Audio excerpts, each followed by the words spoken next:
Hey y'all, I'm James Wright, and welcome to the shop. Tonight we're going to have a lot of fun because it is our monthly Q&A. If you are watching this live, then you can start throwing your questions into the chat box. If you are watching this recorded, then down in the description I have a list of all of the questions with timestamps beside them. It will get you roughly to where they are in the video. So if you are watching it recorded, you can jump down and read through those questions and get to what you want. I try and do that for all my videos, and I put the main content right up at the front. So if you like that, let me know. But yes, tonight we've got something a little special. I'm always here. Yes, we have something a little special. Hot cheeks down in the corner. This is something slightly different special. And you may notice that the wrapping on this says Rob Cosman. I should get my own branded tape. That's kind of cool. So we're going to open this up because this is something, if you have been watching lives for a while, you probably know what this is. It's taken a little while to get this far, but we've got a couple videos coming up with this. So inside here, we've got something really fun. We've got a box with more packing. And inside this box is a saw. One Rob Cosman Saw, and this is a special Rob Cosman Saw. And as with Rob Cosman's, they come with maple syrup. But this one's special. This one is one of a kind and fully sealed. Let me open it up this way. Come on, open. Ah, there we go. Gotta find the zipper. This one, though, this one's cool. This one is purple. Let me flip over this one. So, yeah, this is a purple saw. This is made very specifically by Rob himself, and it is beautiful. It's a 22 to 15 TPI. And if you don't know, Rob Cosman saws have a progressive tooth so that they're easier to start up on the tip, and then they get a little more aggressive down towards the back. But it is a dyed purple handle for the Purple Heart project, which is really, really cool. And this is absolutely gorgeous. This is the first I've seen it, and really, really beautiful. So Rob and I are doing a little collab, and he made the saw, and I'm going to make a case to display and store it in, and then we are going to auction it off, and all proceeds go to the Purple Heart project. So yeah, I just got this in, and I've been wanting to open it up, but I figured I'd hold off on it for the live. So we've got a project coming up to make the case for that. The question is, are you going to keep the maple syrup, or are you going to send that? No, the maple syrup will go to the winner. James loves maple syrup. Real maple syrup. I grew up in northern Michigan, and quite a few of our neighbors made maple syrup as actual part of their living.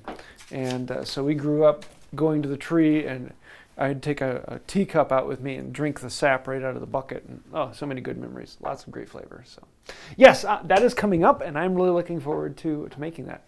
So I've got to come up with something special enough to house and store a Purple Heart saw. I'm trying to figure out how maybe I want to keep it. and the winner is I pay my part. Sweet Cheeks. You're so bad. You never call me that on the show. Okay, Bubby Joe, two can play this game. The gnome. Oh, the gloves are off, Alan. He pulled out the gnome. So this is the monthly Q&A, and we'll get to questions. So if you have questions, throw them in the chat, and we will answer them. Let's go ahead and start off. What we got, babe? Let's see. Alex asked, what is a practical way to measure a saw set? Can you also comment on how much set is needed on different saws? Generally, the bigger the tooth, the bigger the set. However, the amount of set also depends greatly on the person. When you're first beginning, having a lot of set in a saw is a good thing because it allows you to steer it a little bit easier. You can use that set to grind out. For instance, what is set? Set is all of the teeth sticking out of the end are leaning one way or the other. and every other tooth is leaning opposite directions.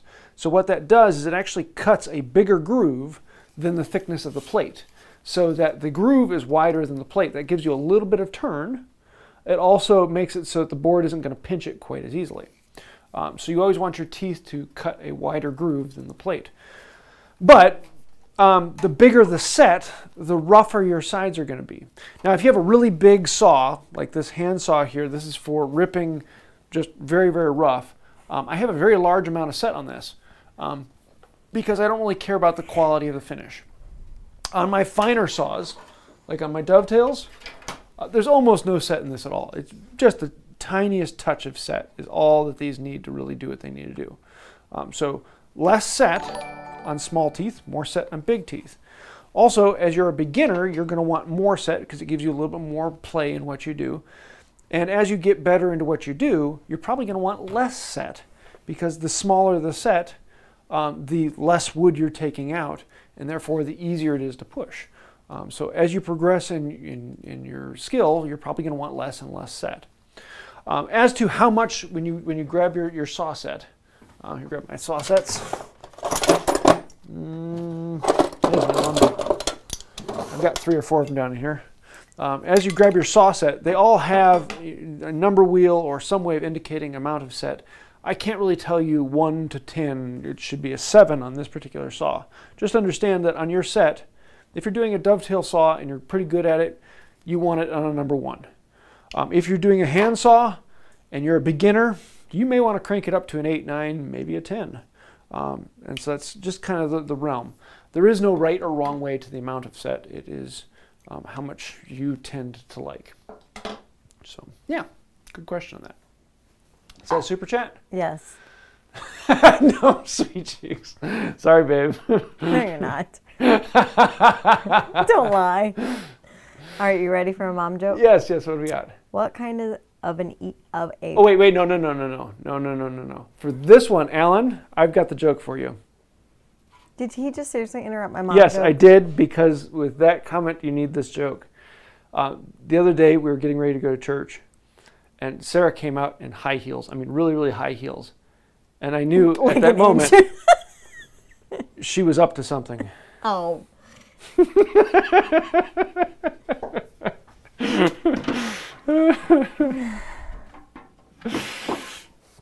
That, and she was about to fall flat on her face. The gloves are off today. Life is good. What's next? Nothing. Show ends here. She's going on strike. It's not like I'm gonna get a raise either way. I'll double your pay again. I doubled it last night. Alex had a follow-up. Is there a difference for rip or crosscut sets? Generally, no. Well, I mean, bigger teeth, more set, smaller teeth, less set. But no, it's basically the same thing for that. With crosscuts, you may get away with a smaller set per actual PPI because there's usually less binding in a crosscut. But the variance would be so small that it wouldn't be really worth mentioning. So generally, no. Alan, that is not the best joke by far. Is that what it is? What's next? Need a duck. Let's see. Pacific Coast Piper. How should the teeth be on a misery whip? Do they need to be splayed like other crosscut type saws? Misery whip is mine are out in the garage right now. A crosscut saw, a 2-man, and so whenever it's pulled back in, the saw wants to go. That's the nickname for it. What was the question on that? Sorry, I skipped jumping at the name. I'll make it a little easier for you. How should the teeth be on a misery whip? Do they need to be splayed like other crosscut type saws? Yes.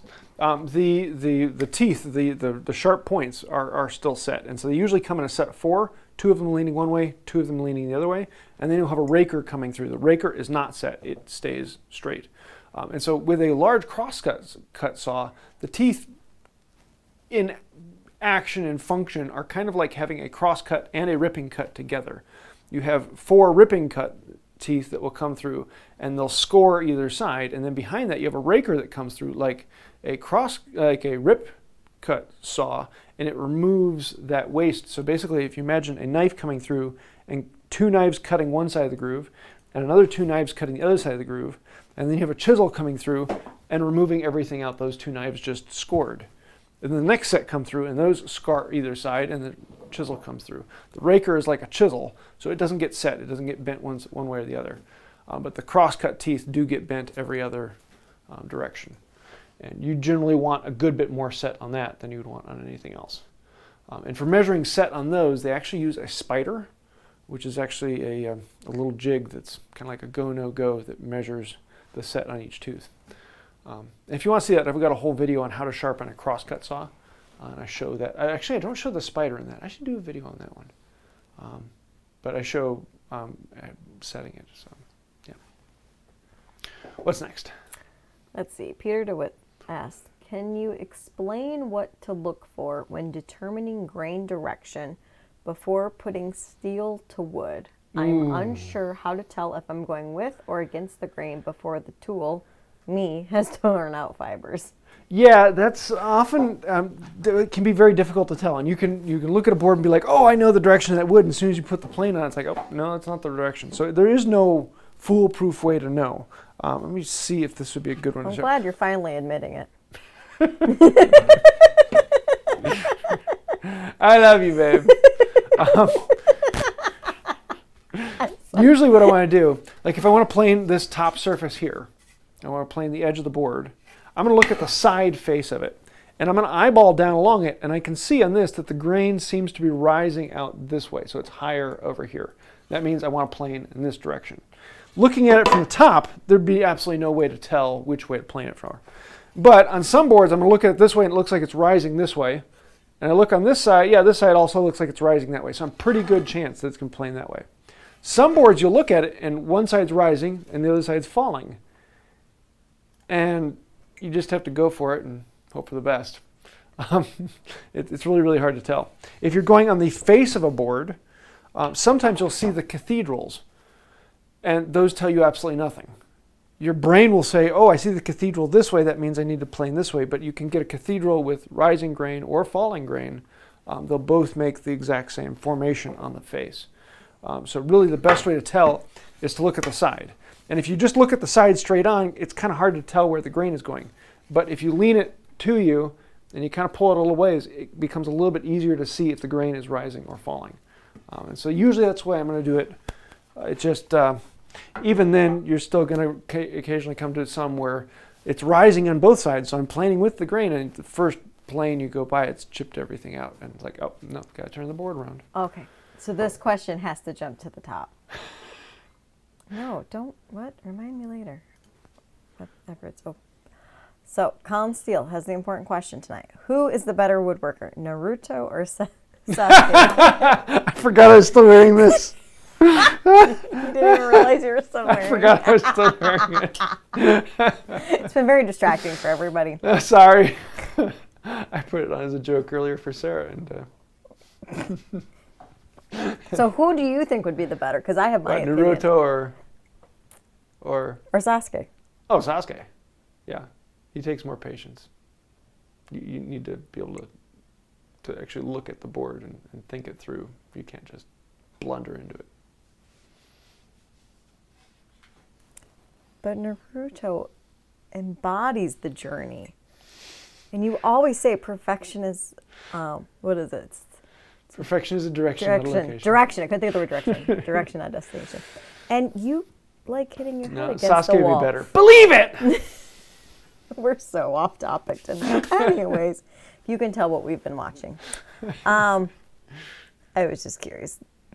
Let's see. Back to the real questions. Fletcher G. How do I create a simple ogee using hand tools and molding planes on the end grain? Well, planing end grain is, in all honesty, exactly like planing face grain with two big caveats. Number one, the plane has to be set up perfectly. Because if you're planing, with the grain on a face or an edge, it's really easy. If you're planing across the grain, it's got to be sharp.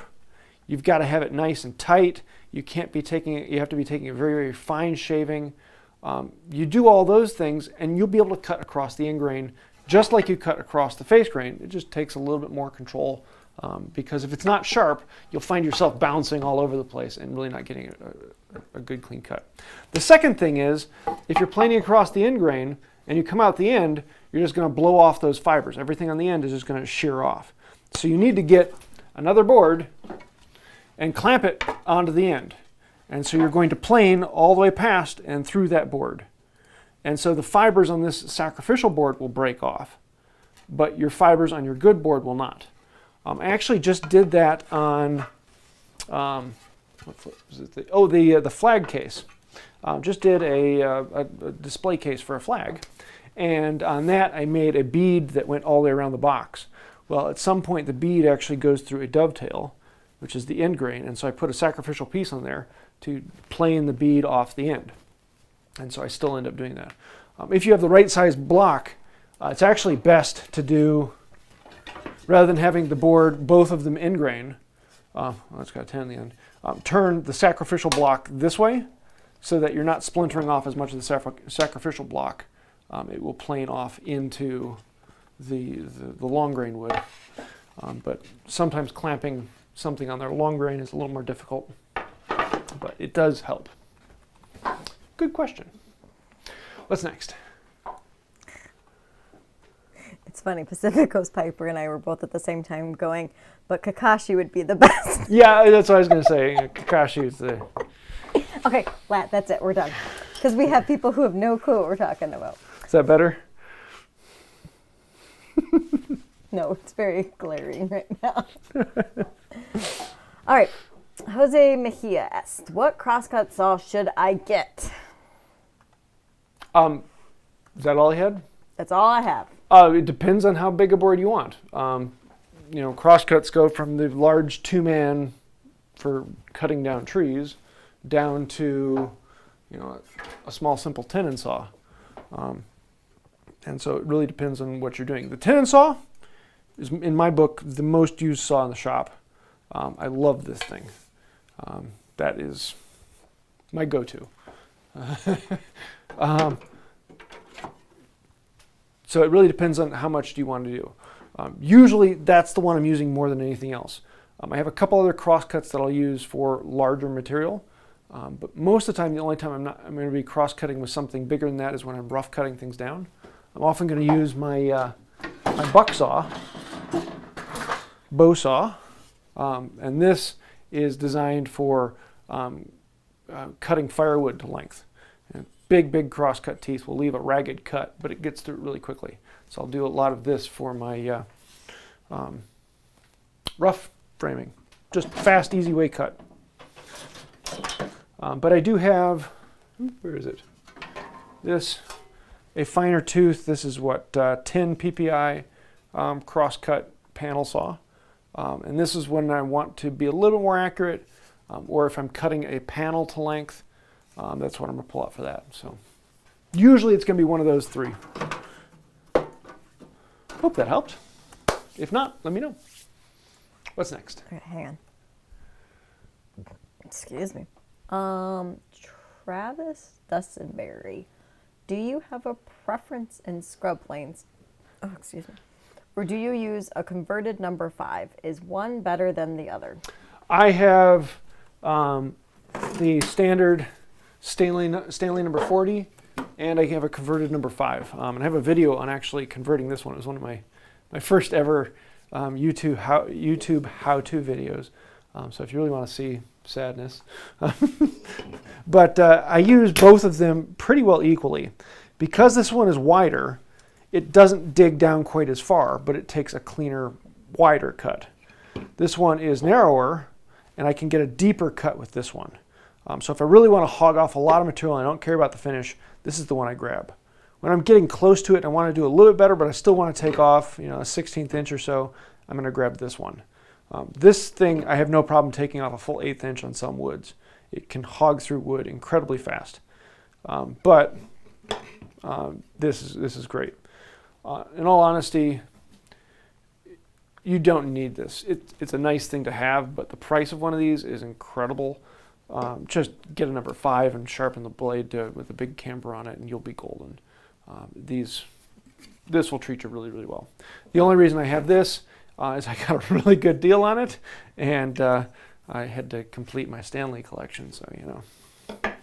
But now that I have it, I'm going to use it, because now that I have it, I have to prove that it's useful, so that's the way it goes.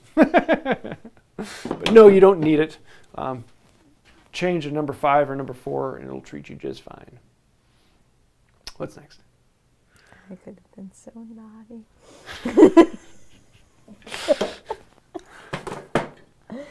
Sean O'Neill, what did he ask? I'm using the Titebond Hide Glue on a project for the first time. I understand it dries quickly, but how long do I need to let it dry before going back to work on it? I treat it much the same as a Titebond. If it's tacking up nicely while you're using it, you're going to want to let it sit for an hour or 2 before you touch it again. Usually I let things sit overnight, even with Titebond. Yeah, it's technically solid after an hour or so, but it doesn't reach its full strength for 24 hours. So usually I'm going to let it sit. But if I have some light work to do on it, then I might pull it out after an hour or 2. But it's fairly comparable to Titebond 2 in its working time and tack up and adhesion. Different context for the medical world. Aidan Mohammed, can you make a video of simple DIY kerfing? Can you make a video of a simple DIY kerfing plane build? Yes, I actually have one. Where is it? Ah, here it is. This one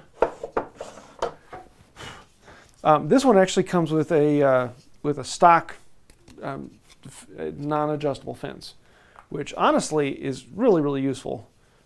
Because most of the time, if you're resawing, you're going to be resawing down to 1/4 inch, and so this is slightly over 1/4 inch. So actually I have it set to the middle of the saw is 3/8 of an inch from the plate. So if I'm cutting down a 3/4 inch board, I'm cutting it exactly in half. And so this one, you can whip one of these up in hour or 2. It's just a board. I cut a kerf into it, sunk in a piece of wood, drilled 2 holes in it, and there you go. I should probably do another one of that. I've got a really nice kerfing plane with an adjustable fence. It's from the kit from Blackburn Toolworks, and I love that one. Unfortunately, I don't use kerfing planes anymore. They're really good when you want that accurate cut. They will help you out in keeping the saw on course. The problem is they take more work in the long run. They're not time efficient, but they do help you keep the saw on track. So once your skill gets to the point where you can cut a nice clean line, then you really don't need them. They actually will cost you time. So I don't use it much, but maybe I will do a video of making another one of these, because I don't know the last time I used this thing. It's been a long, long time, but I probably made that video 5 years ago. So maybe I should do that. It'd be a fun idea. What's next? The Walnut Woodworker. How do you really tune a saw? That would be an awesome video idea. I have some antique saws that I need to change the tooth geometry, pound out to set joint a lot, and move around teeth. Yeah, I generally don't like to refile teeth. It's very doable. It's just timing's expensive, and there are so many saws out there that it's easier to find a saw with the tooth size that I want, and then either change it to a crosscut or a rip cut, whichever I desire. But refiling the whole thing is a pain. I might have to do a video on that though. It's not that difficult. It's just tedious and for hours on end. Yeah, because basically you file it down and joint it flat, get rid of all the teeth. You come back in and you mark them all, and I like to actually hit them with a hacksaw and start each tooth with a hacksaw cut. And then put a file on it. It's exactly like sharpening, just you go a lot longer because you have to go all the way down on each tooth. So maybe you'll do that. Be a fun idea. What's next? Let's see. The RebelRobot. When should you use a card scraper plane versus a number 4? A card scraper plane. So you're talking like a cabinet scraper. And a card scraper or a cabinet scraper are phenomenal for really tough grain. They just cut through things without much problem. Or if you're doing anything delicate, such as a marquetry top or inlays, where you just don't want to disturb it much, card scrapers and cabinet scrapers are fantastic. Cabinet scrapers are great when you have a large flat surface of a lot of really figured wood. A cabinet scraper can go in and do the whole thing. Cabinet scrapers can't get up close to things. They can't do rounded shapes, and so they're really stuck to that. And that's when I'm going to pull out card scrapers. Though 99% of the time for me, when I first started into it, I really liked cabinet scrapers. They're simple. There's nothing that can go wrong with them if they're set up and sharpened well. They can do the work for you, but they're not going to leave you with that glass smooth, buttery feeling that you get with a plane. They're pretty close to it, but not quite the same. And so 99.9% of the time, I'm reaching for a number 4, a really, really well set up, finely tuned hand plane, set up for the most perfect shavings. I can do pretty much anything I can do with that. And so most of the time I'm going to reach for that. But I know a lot of great woodworkers who know this is what they're going to reach for because it's simple. It gets the job done. You don't have to think about it. Just different preferences. Okay, we're going to go back to the question before because Walnut Woodworker clarified. I'm talking about things like fleam, rake, and set. Some of the teeth are messed up and will need some work. Well, if they're, if set is a problem, then you put the plate down. So you take your saw. Let's grab a shorter one. So you take your saw and you put it down on a hard surface. I would put it on at least hard maple, if not a steel plate. And then you come at it with a flat hammer, which I don't have mine here. Ah, yes I do. A flat-faced hammer, and you just tap, tap, tap, tap, tap, tap, tap, tap, tap, tap, tap, tap, tap. Flip it over and tap the other side, and that gets rid of the set. Then you can come in through and set each tooth exactly the way you want them. When it comes to changing a crosscut to a rip cut by changing the amount of fleam, that's just turning the file whichever direction you want it to. There really isn't much to that. And when it comes to rake, that's the same thing, just rotating the file as well. The one difficulty to that is you have to make sure you're doing the exact same thing on every tooth. And if you have teeth that have different sizes, so you'll get some of these old saws that were filed crazy and you have like 2 big teeth and 1 small tooth and then 3 big teeth and then 3 small teeth. Those are a pain. And sometimes you can move the teeth around, and as you're filing, you're pushing the tooth forward or you're pulling it back by actually taking off more material on the tooth in front of it or taking off more material on the tooth and back of it.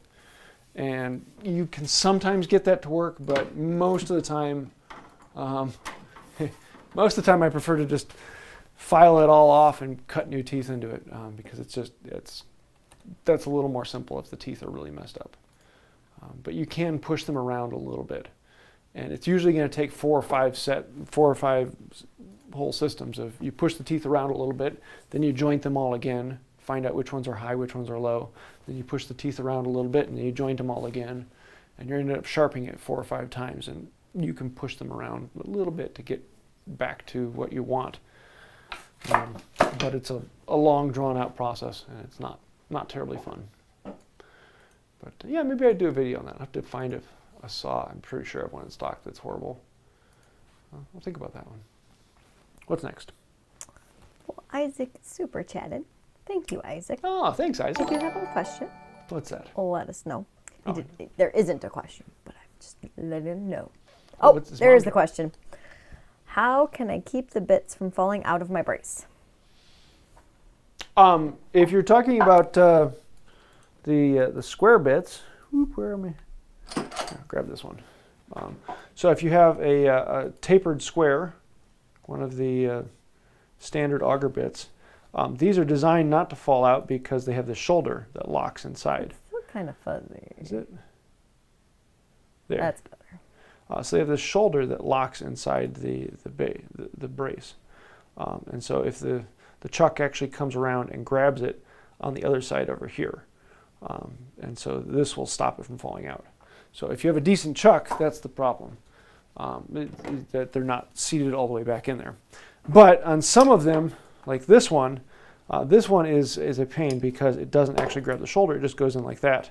And the screw comes down on it and locks it in place. And it works rather well, but you really got to crank this thing down and get a good seat on it.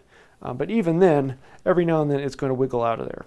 So that one's, you know, the only way to fix it is to crank this down more, but then you start doing more damage, and it's just, it's not a great chuck and not a great auger or brace. There's the word. But for most braces, they're going to go actually past. Open this one up. So in here, crank this down on.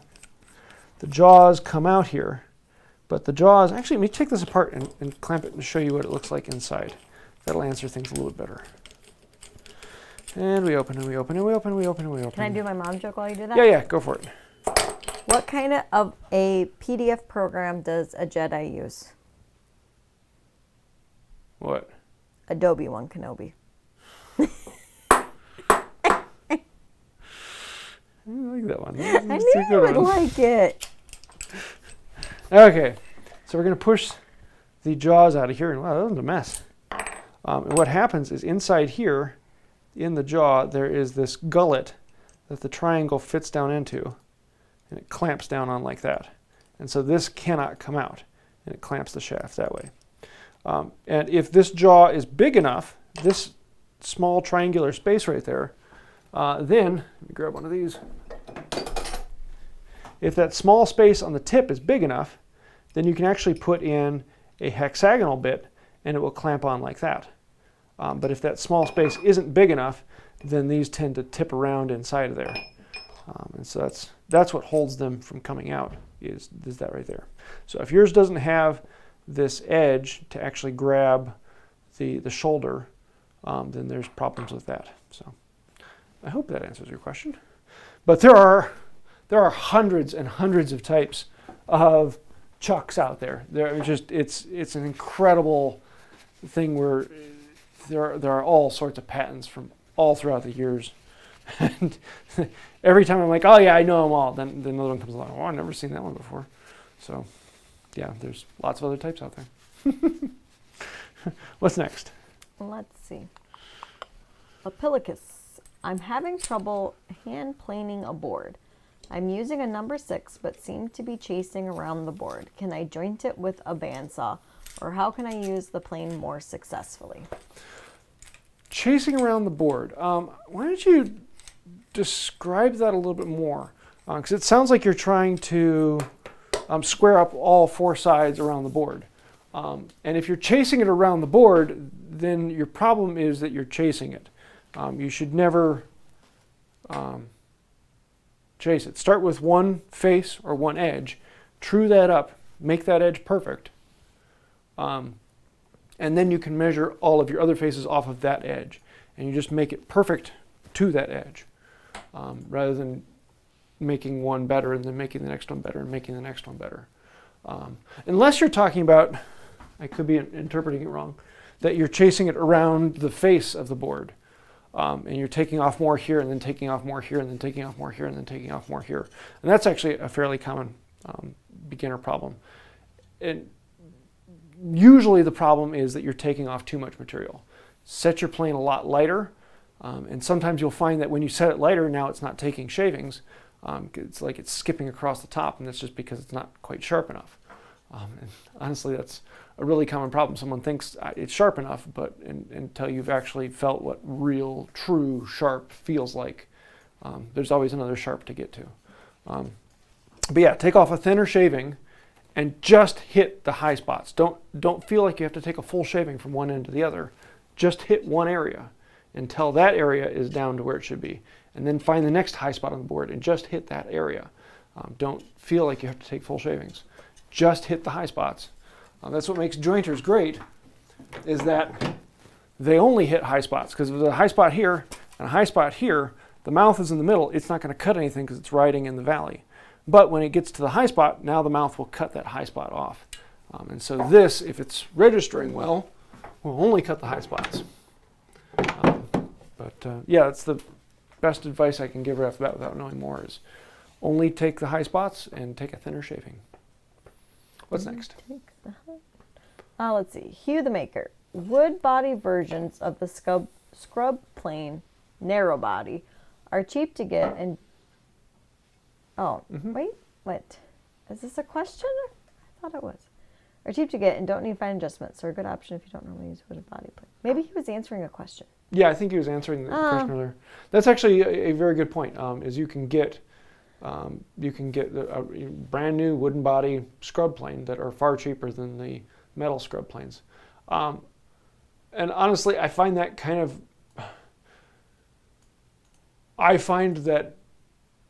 mentally difficult to take. The reason being is when it comes to wooden bodies, it used to be you get your coffin smoother. Well, this is a toothing plane actually. And once the mouth got too big on it, then it would become your scrub plane, and you'd make a new smoother. And so the scrub plane would only be something you would make out of an old junky plane that no longer has regular use. Sorry. So there's something that is kind of counterproductive in my mind about getting a new wooden scrub plane. But it's very doable, and they're relatively decent price because there isn't much to them. It's just a cambered iron and a body. So yeah, go for it. Rex, I think, has a couple videos on that too. All right, Justin Woods wants to know, James, are you ever going to make the Abraham Lincoln Impossible mallet? I have.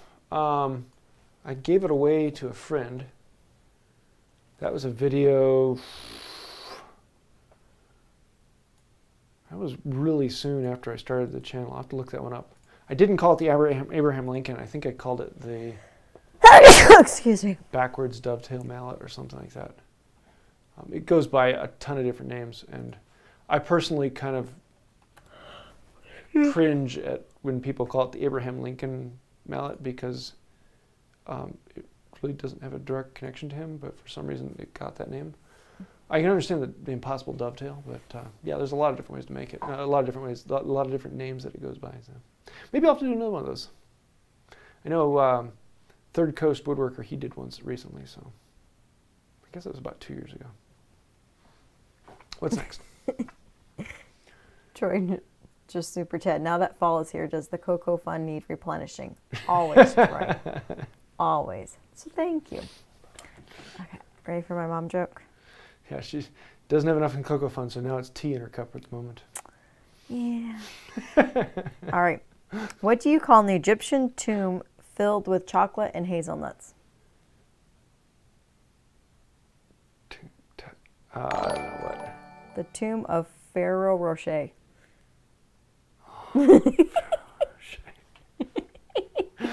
I was not going that direction. I like that one. All right. For the amount of questions I have already, I think we're kind of at that point where I'm not sure that I'm going to get to anything posted here on out.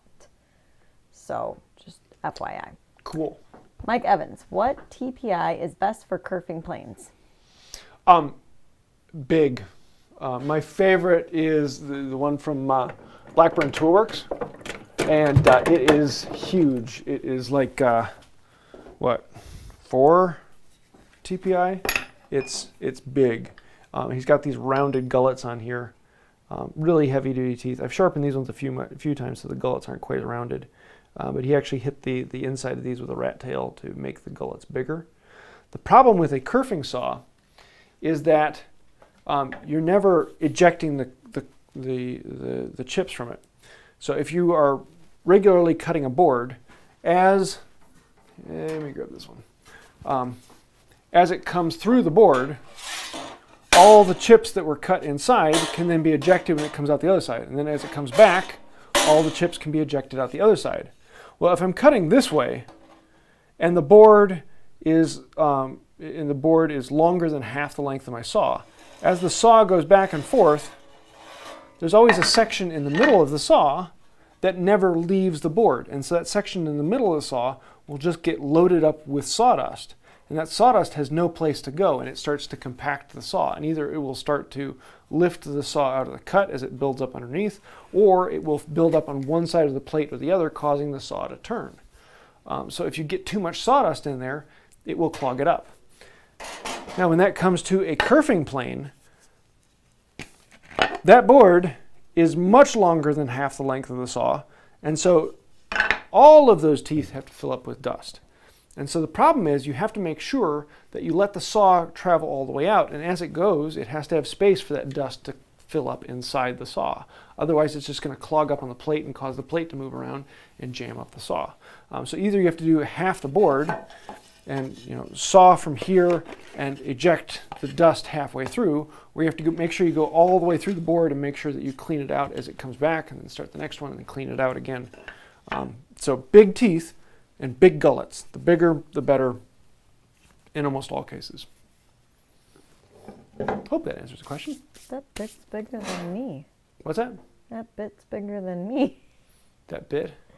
Drill bit. No. It's huge. 1.5 wood owl. Been using this one a bit recently. All right. It may need to be sharpened. Oh, that's a surprise. What's next? I'm not sure if it's ZAG or ZAG Studios. Why am I getting tear out when hand planing super straight grained oak? If the grain is straight, it is because you're going against the grain. And so grain's rising this way. If you plane this way, you're going to get tear out. And with oak, it can be a pain because in one section of the board it's going this way, and the other section of the board it's going this way, and the next section of the board it's going this way. And so you either have to plane each, this side I'd plane this way, and this side I'd plane this way, and the next section I'd plane this way. You have to plane them all separately. Or you set up an incredibly fine setup smoothing plane with very fine shavings, and then you can do the whole length without getting tear out. It just takes a bit more work to do that. But with oak and a lot of those other woods, you get a lot of reversing grain where it's changing direction throughout the board. So that's probably the main reason. Otherwise, unless it's figured, you'd be getting like curly oak. In that case, it's reversing every 1/4 inch along the board. So each 1/4 inch is running different directions. That's a lot of fun. What's next? Right. You see that one from Sean? New member. So, any updates on the transition plane collaboration? Transition plane. Not right now. I was actually meaning to email him today and forgot to do that. Right now it is up with a hand tool rescue. So he is working on it. So that is one that will probably end up taking a year or two, because it's going to end up going to 4 or 5 countries. And everyone knows that it's going to be a long project, and so it is only worked on when you have time, and most YouTubers just don't have time for a project that may end up being. But yeah, maybe a year from now we'll see that come out. It'll be a fun one though. What's next? So Pablo just super chatted and said, I was just able to join and wanted to know if Sarah's bench is finally free. Saw James's video about chairs some time ago. Yes and no. It is more free than it has been since she made it. Here. I've got some tools Alan gave when we went out west. It's on the other side of the chairs right now. But I haven't had any chance to do anything. Work's been a little busy at the hospital. And I haven't had a chance in the last 2 weeks to do anything on the chairs. So. Yeah. But they're not on my bench, so. No, they're not on the bench. We have one finished chair. Enough for a video. Let's be honest. Yes. I do want to get them out of here, though. I know. I really want to have them on the table. They're actually really comfy. They're nice. And that's from a 4'10" and a 6'1" person. So. Now, the first time I sat down, I was like, wow, Matt did really, really good on designing those things. They are incredibly comfortable. The lumbar support is right on there. Well, they're solid. They're nice looking. Yes. They're good. Very All right. pleasing.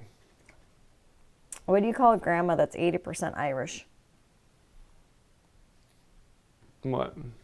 Iris.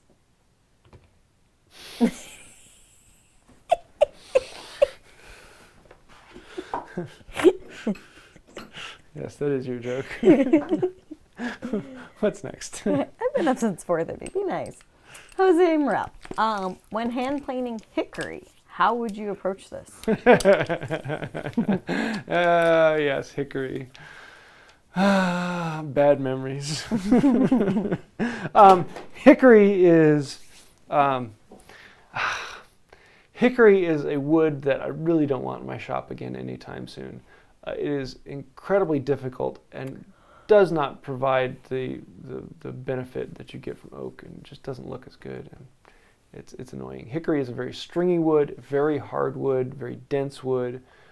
So it's as dense as maple. So your blade's got to be crazy sharp to really bite into it. It's more stringy than oak, and so you got to make sure you're going with the grain. You even think about going the wrong direction and go against the grain, you tear out. And it just doesn't have the benefit that oak does. It doesn't have a lot of character to it, and so it's kind of one of those things.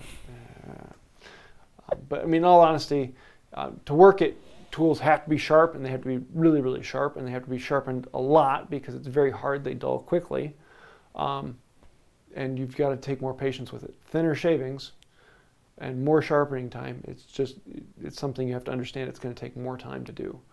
So patience is probably the best thing I could say. You're going to spend more time sharpening.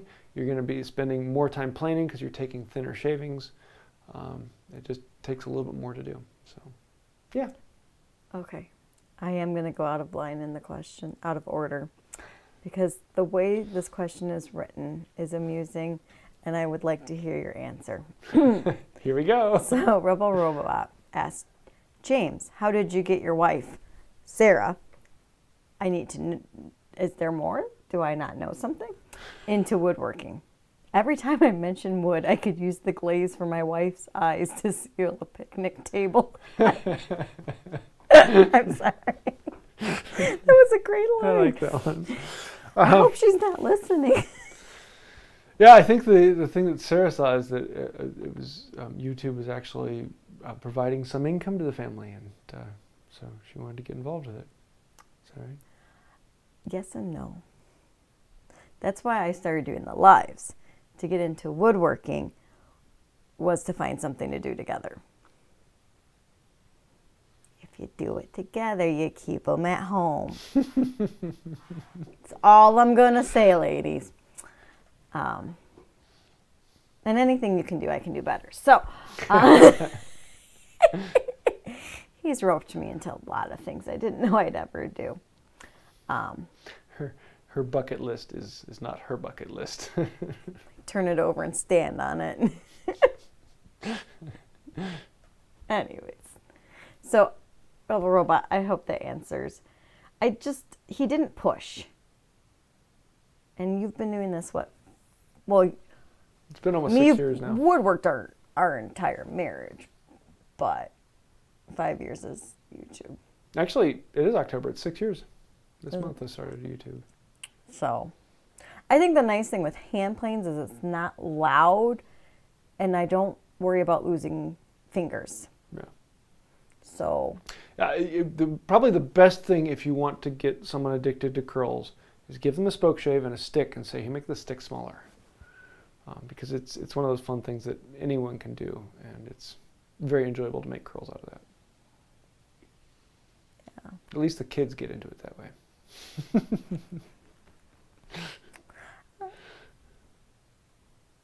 And don't have high expectations. It's not something I race to do every spare second. So, but it's something we can do together, and I enjoy that. Let's see. Samwise. She likes having a chance to yell at me, is what the honesty is. I don't ever yell at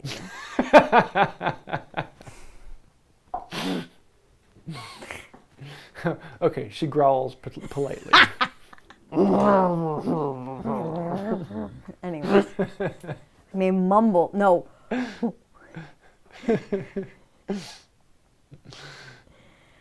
One day I'm going to get him to do something related to healthcare, and turnabout will be fair play. But anyways. Samwise, I need a new blade for my Stanley 80 cabinet scraper. Will the card scraper sell on your website work, or do I need something more specific to the Stanley 80? With a cabinet scraper, you tend to want a thicker plate. Yes, you can put a regular card scraper in there. They don't work quite as well, but they do work, and so it will get the tool running. But usually, you're going to want something a bit thicker. DFM Toolworks was talking about making those, and I don't know if he ever got around to it. I don't know if he did, because I've got a couple of his prototypes up here. I'm gonna have to look in that and see if he actually made those. I think he does, though. I don't know. But yeah, getting an actual thicker iron for them makes them easier. There's less chatter in them, and they just perform a little bit better. A thinner plate has a tendency to vibrate once it gets dull, even close to dull. And so a thicker plate works better. But you can put a regular card scraper in them, and they'll do fine. You'll find that you like it more with a heavier plate. So, good question. What's next? Okay. I'm not sure we're going to get to all these questions. We'll get as far as we can. Aaron Addison, do you adjust the rake or fleam on your saws to make them easier to start? No, I don't. A lot of people like to make the front teeth smaller so that you can start it up there. But I really hate starting a saw way up there at the tip. I mean, there's just something about that, you're losing it. I want to start it back here where I have more control. And so I use those teeth. So no, I don't. I mean, I have several saws like this one. I have others that have smaller teeth up here, but I don't start the saw up there. I start the saw back here. Just because it takes more control, it takes more skill to start it back here. But once you learn that skill, it's really easy, and you have far more control, so you can start it right where you want it and just right into it. So that's the way I generally like to do it. But different strokes for different folks. Like Rob Cosman, his saw, he likes to have the finer teeth up at the nose. And there's actually a couple saws up there that have no teeth on the nose, so you can actually start it moving with it on a smooth surface, so it starts into it, and those are kind of cool. But then you've got 1.5 to 2 inches of saw that's not doing anything. That sounds really good for a beginner. Would it not be? No, it would be good for a beginner, and that's the reason why a lot of beginners like to start with a pull stroke, because it's easier to pull the teeth because they're the reverse rake. But yeah, I generally tell people learn the skill of lifting the saw up and having all the saw weight in your hand so that the saw isn't doing anything, and then slowly bring it down to what you want. You're right into work. But that takes skill, and skill takes time, and not everyone's got the time. So what's next? Let's see. Greg Sarsons, I'm wondering what absolutely unnecessary Gucci tool you get the most pleasure using, and what are the next projects you are working on? Right now, it is my Stanley 51 shooting board plane. This thing is oh yes. This is the most expensive plane I own. It is more expensive than my Veritas Custom, but it is the one that is getting me back into using the shooting board. I basically only use the shooting board when I wanted to show a shooting board in use in a video. I just didn't like it as much. I prefer to just freehand it some. But now that I have this and a shooting board that holds it, this is nice. This is so much fun to use, and it's really getting me to use my shooting board more. So I really like this thing, but it's expensive. It's actually cheaper to get a new Veritas than it is to buy one of these. So Yeah. And Veritas offers them in right and left-handed, so you can do that. Should get one of those for JJ. I'll buy him a car first. That's scary. Moving on, what's next? Good thing we got 6 years to worry about that. Jack Gallagher. I've seen a bunch of bullnose planes on the QnA have it lately. Is there any specific benefit to their design over cabinet maker planes / skew block planes / those skinnier shoulder planes? Not really. The bullnose plane allows you to get close to something so you can plane right up to it, and then you can bring in a chisel to do the final detail, or you could use a chisel plane to come all the way up to the surface you want. But honestly, I've never used a bullnose plane where I've wanted to get close to something. I've never done that. So in practical function, no. I would actually use a compass plane more than I would use a bullnose plane. So now if you're doing things like carriage making, there's a lot of great uses for it in that. But for general cabinetry, there really isn't a great reason for a bullnose plane. So at least that's my 2 cents on it. I'm sure someone out there is like, no, I use my bullnose all the time. That's one of the great things about woodworking. What's next? Let's see. The Walnut Woodworker. I really want to tune these saws like cray. I don't know if they mean crazy. Some of them are amazing saws, but just need some work. I have plenty of cross cuts and rips. I really want to tune my tenon and carcass like cray.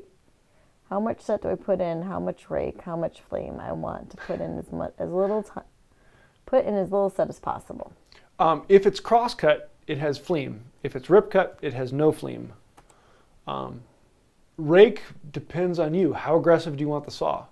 Most of my saws will have a full rake. Most of my, like my tenon saw, it's pretty much a full rake. The back of the tooth is vertical, so it's a very aggressive cut. Some of my my dovetail saw is a very, very laid back rake, so it's rolled way back, and so I probably have like a 60 degree, 30 degree, and so I don't put much rake on that. As to set, we talked about that a little earlier. It just depends on you and what you want. Smaller teeth, less set. Bigger teeth, more set. And that really ends up being a very personal preference. So, yeah. Hope that answered your question. If not, send me an email and I'll answer in person.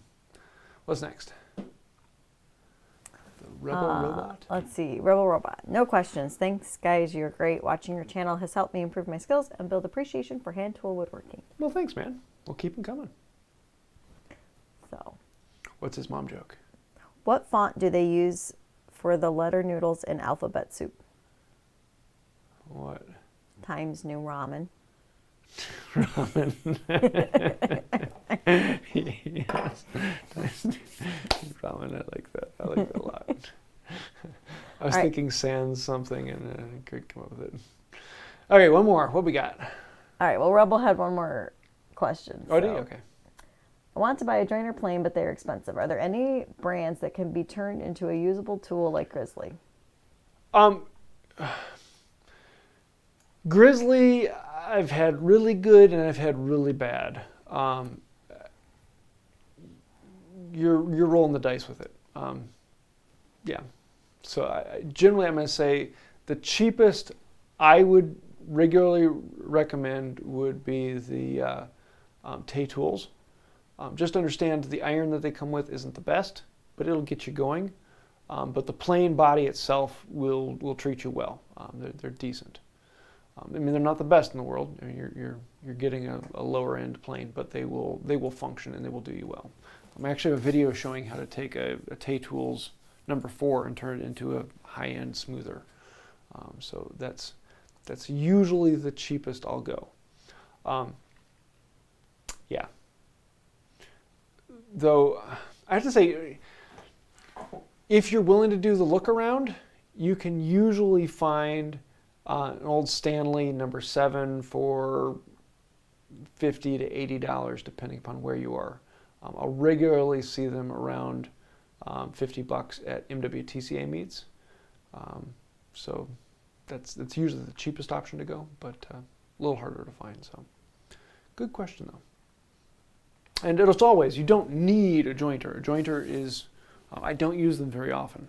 I'll most of the time do most of my jointing work with a number 5 and measure what flat is rather than using the jointing plane, because it's rare that I'm doing big boards. But if you're doing a lot of big boards, then a jointer is very useful there. So, good question. Any other last minute questions I need to answer? Should we wrap it up? No. Well, I mean, there were more than we're going to get. If I didn't get to your questions, feel free to send me a message, email. I'll answer them and get to as many of those as I can. So this has been a fun one. Next week, we might be having a one-on-one. I'm waiting for a response from someone, but otherwise we'll be doing something different, so stay tuned. And then also the week after that will be the first week in November, and we'll have Matt Cremona on. Oh, I guess I was thinking it was sooner than that. So we'll have a good time with that. All right. Cool. I think on that note, we'll have a on that note, have a wonderful day. Bye.